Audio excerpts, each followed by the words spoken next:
ఇది నిజమేనా పక్షి పాటనా? నిజం. పాట పాడే పక్షి గురించి తెలుసుకుందాం. పక్షి యొక్క వాయిస్ మనిషి వలె ఉంటది.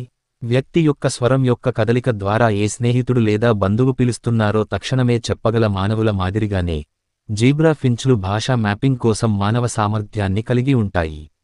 అంతేకాక ఈ పక్షి ఒకరికొకరు ప్రత్యేకమైన గాత్రాలను నెలలు మరియు ఎక్కువసేపు గుర్తుంచుకోగలరు పరిశోధనలు సూచిస్తున్నాయి.